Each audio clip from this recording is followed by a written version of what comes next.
Hi, everyone, and welcome to Val Talks Pets, the forum for pet parents and enthusiasts alike. Having been in the pet industry for over 10 years now, I'm going to share with you issues and questions that arise as I work with pet parents on a day-to-day basis.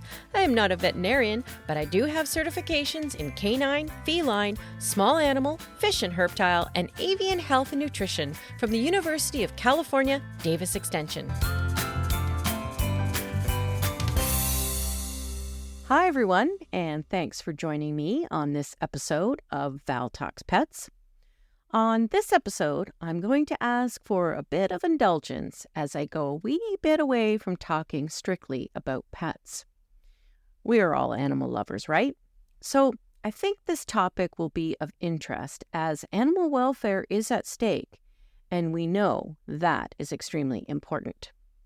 As we move into the cold weather, in many areas, the thought of taking a week or two to lay on a beach somewhere is very enticing, and many people become tourists in resorts in these beautiful sun-filled islands.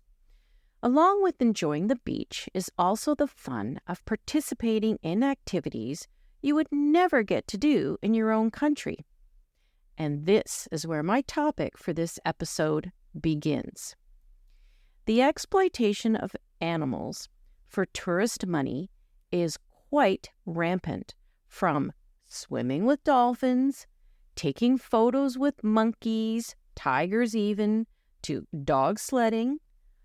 Finding ethical animal attractions that preserve and protect wildlife needs to become a bigger conversation as people visit areas for a sun-filled good time. Someone who loves animals can be easily enticed to experience up and close a dolphin or be hugged by a monkey. But we have to look deeper to make sure that we are not part of the problem of animal exploitation, perpetuating it and increasing income for those that are using animals in an unethical and most often cruel way.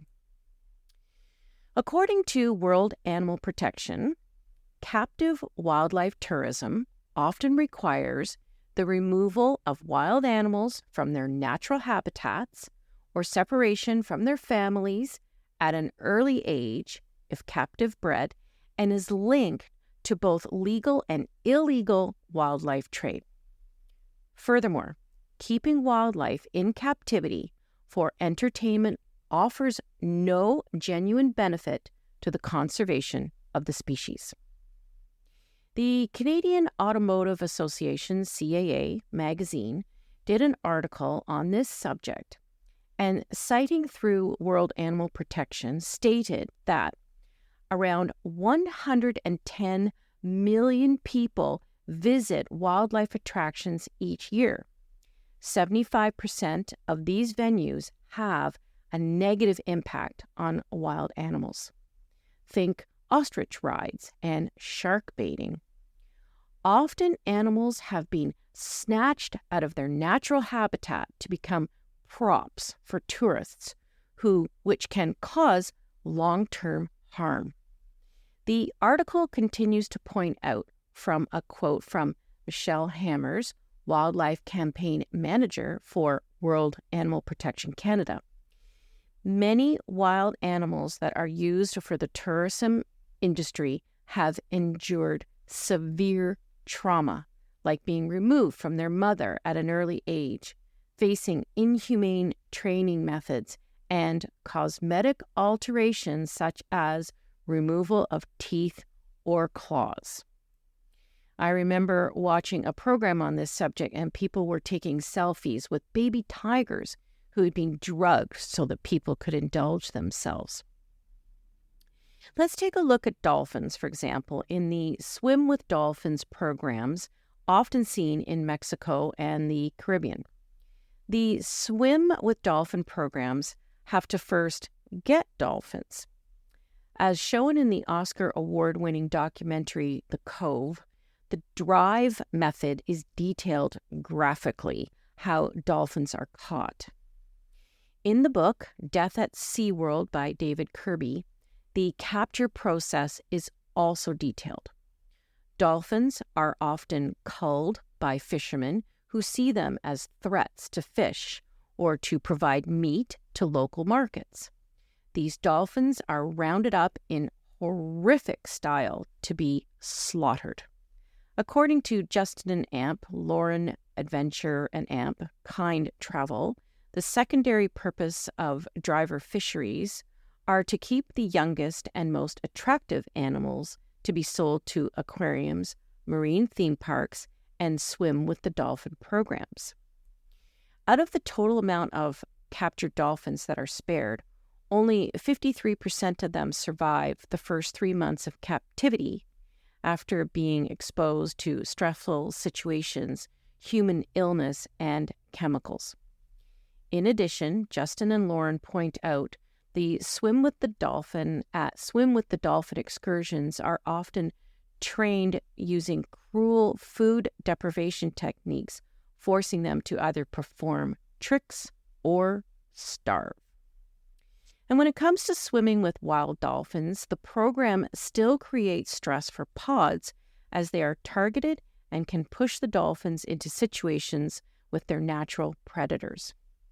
Basically, swimming with dolphins in any situation is not ethical and is one of the big wildlife tourist grabs that creates cruelty to one of the most amazing creatures on Earth. Lauren and Justin make some great suggestions for alternative dolphin adventures. They say booking with a reputable whale and dolphin watching tour is a better choice, and to make sure the company follows the conservation rules set by the Whale and Dolphin Conservation Society. Another animal that is used and abused are elephants. One of the most intelligent communal animals on the planet are horribly chained with short chains, shackled with spiked ankle cuffs, forced to perform or forced to sit like a dog or with their trunk curled so tourists can have their photos taken sitting in the curve of their trunk or between their uplifted front legs. The National Geographic article entitled Suffering Unseen, The Dark Truth Behind Wildlife Tourism points out one elephant in Thailand, for example, paints for the tourists. However, a nail is stuck in her face to switch directions with her brush. Her paintings are sold to tourists. The elephants learn to fear the bull hooks, long poles with a sharp metal hook. They are chained on hard concrete floors for hours and then hauled out to let tourists ride them.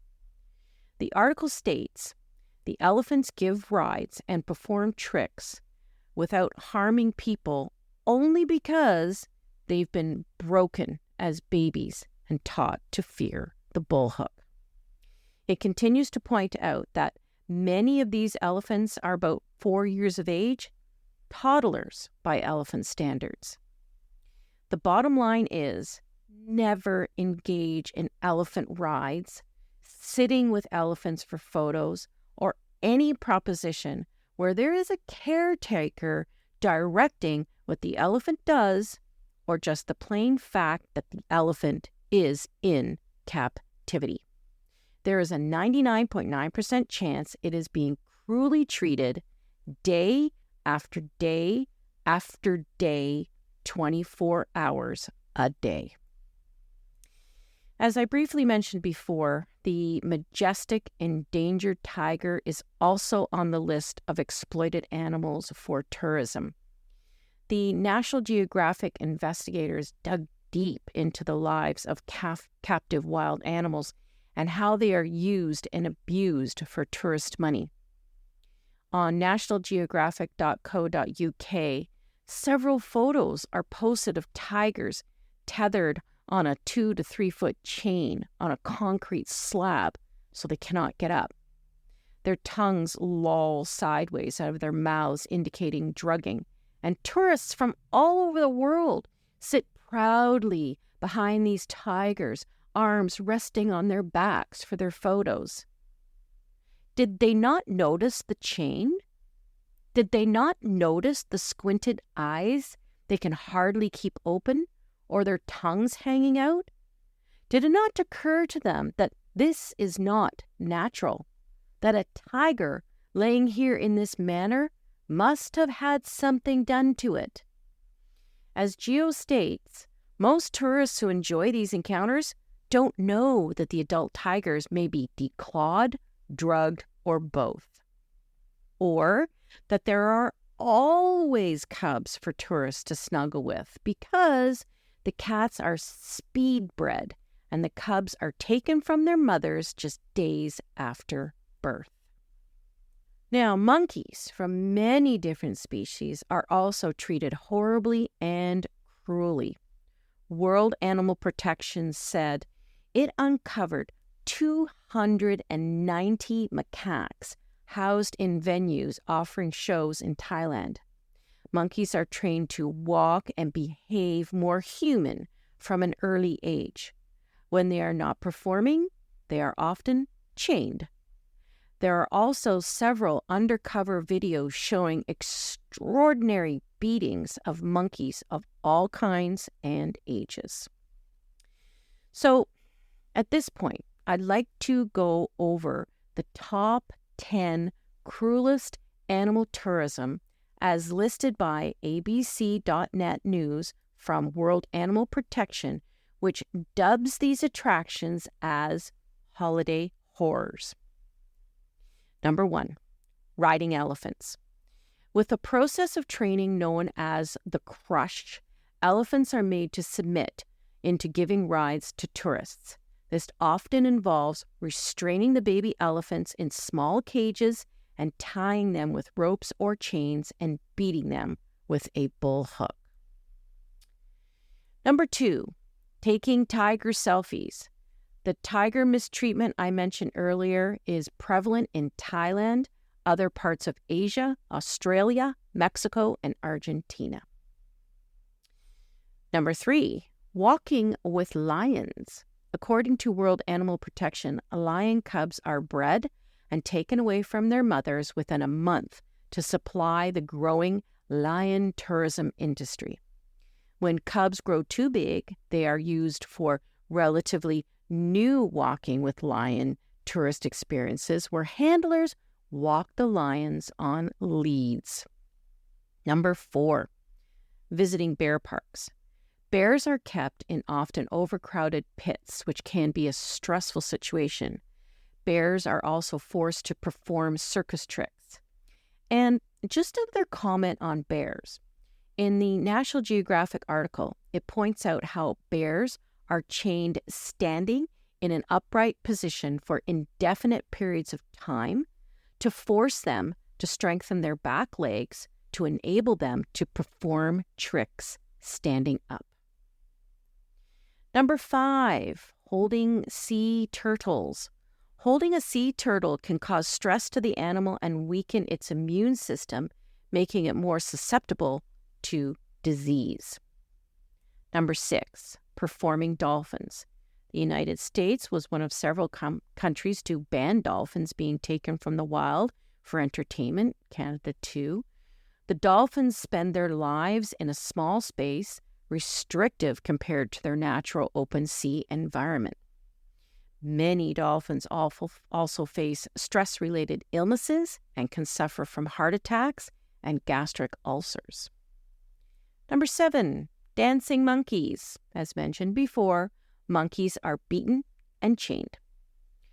Now, number 8 is called touring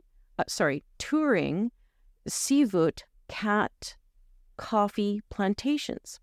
Okay, so according to Wikipedia, Sivut is a small, lean, mostly nocturnal mammal native to tropical Asia and Africa.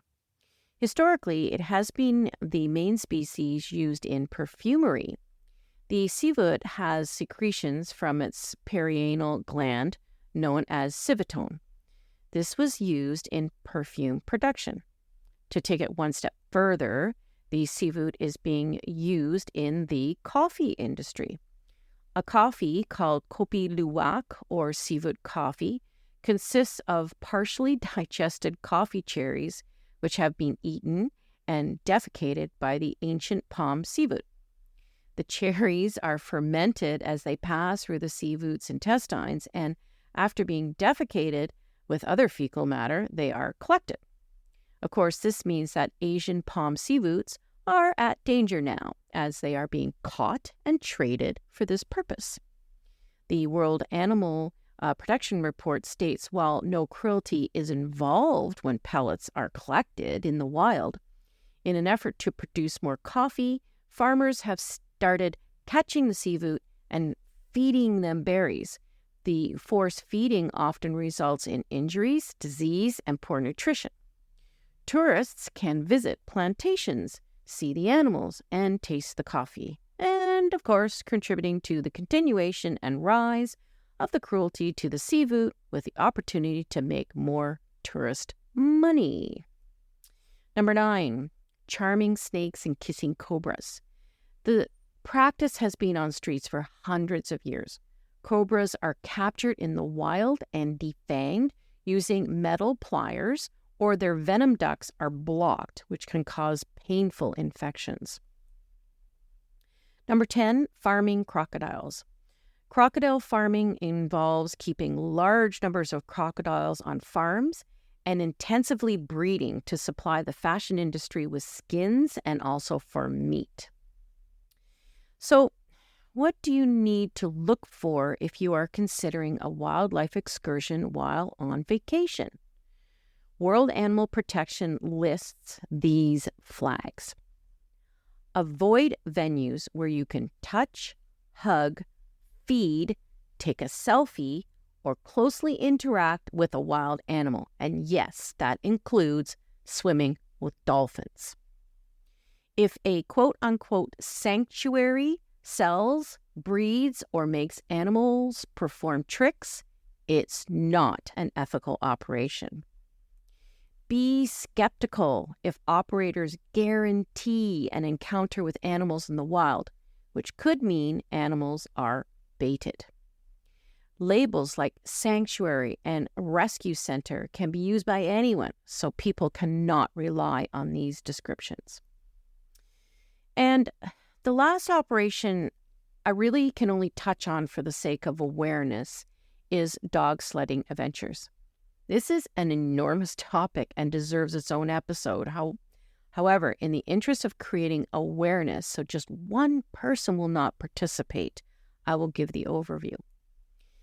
It seems like such a fun thing to do. Have excited dogs out in the snow, doing what sled dogs have done for centuries, careening through the snow, seeing the sights without gas fumes or crowds.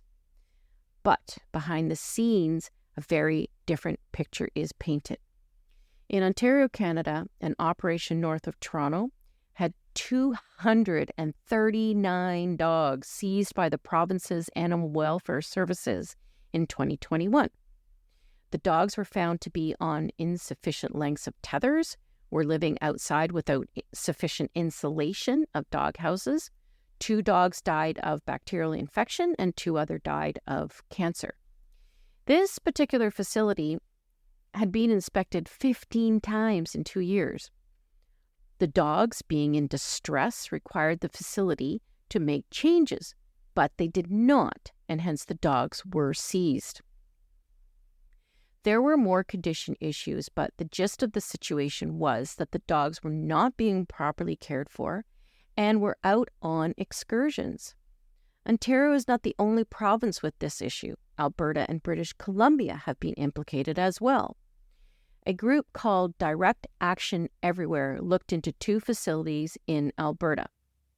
They found sled dogs chained to poles and suffering in filthy conditions. Investigators looked at 3 different facilities and found over 500 dogs chained to 6-foot tethers for up to 23 hours a day during the off-season. Upon further investigation, the group repeatedly found injured and malnourished dogs with a lack of access to food or water and inadequate conditions.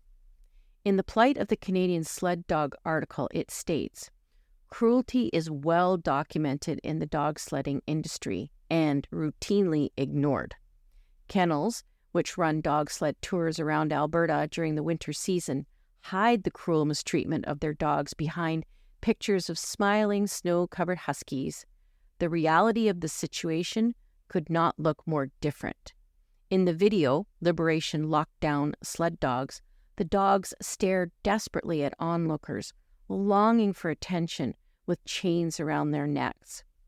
It's the cruel, cold nature of the animal exploitation business. Maximum profits, not animal welfare. Mushers routinely push dogs beyond their physical limits, oftentimes crippling them for life. When dogs no longer prove useful, they are shot.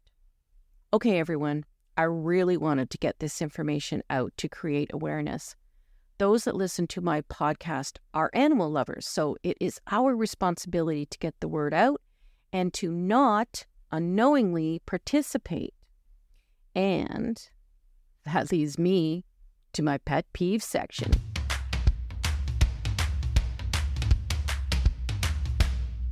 You know, it astounds me that in 2023, going into 2024, a time when humans are supposed to be more aware and more evolved with regards to our place on Earth, animals are still being exploited, used, and abused. I don't understand how a person can take an amazing animal like an elephant and put a spiked chain on its foot, torturing it day in and day out, and have absolutely no feeling as long as money goes in their pocket. These people disgust me, from puppy millers to wildlife exploiters. I just wish there was a way to have them feel what these animals feel. The demand has got to be stanched. As stated, many people do not realize the cruelty involved with many of the wildlife tourist adventures. We have got to get the word out. Tell everyone you know that is visiting a country on holiday that offers these encounters how cruel they are, and make them aware that if these operators get hit in the pocket, maybe they can be forced out of the trade. It's heinous and it's disgusting. Now, having said all that, the article in the CAA magazine states, World Animal Protection provides tips on its website to help people determine if animals' basic needs are being met by the operator or venue. Here are some organizations pointed out by CAA that can help pick an adventure that is ethical. Whale Sense, whalesense.org, sponsored by Whale and Dolphin Conservation and the National Oceanic Atmospheric Administration, assists visitors to find whale-watching companies committed to responsible practices. The Global Federation of Animal Sanctuaries, which has accredited more than 200 sanctuaries, rescue facilities, and rehabilitation centers, enables visitors to its website, sanctuaryfederation.org, to search by animal and region. And the World Wildlife Fund has teamed up with Natural Habitat Adventures on 90-plus conservation-based itineraries, searchable on its website, nathab.com. So there really is no excuse. There is no reason to participate in wildlife animal excursions that are built on the backs of hardship, cruelty, neglect, exploitation, and greed. There are ethical, sustainable, respectful adventures available if you just look. Now, we have to get the word out so travelers will know to look for ethical groups through proper channels. Remember the big no-nos. If you can touch, hug, feed, take a selfie, closely interact, ride, or swim with any wild animal, your chances are just about 99.9% that these animals are being exploited cruelly for the monetary gain of a heartless, unethical user. Research is readily available. Get the word out, because a lot of this travesty is happening due to ignorance, and it doesn't need to be. Because as I say, knowing is caring. Thank you for listening to Val Talks Pets. Please remember to follow or subscribe to ensure that you never miss an episode. To really help the show and to make it easier for others to find, please rate and review each episode that you find interesting and helpful. And don't forget that you can also email me at val@valtalkspets.com with topics you would like me to address or with any questions you may have. Also, check out my website at valtalkspets.com and let me know what you think and how we can improve upon it. Thanks for caring.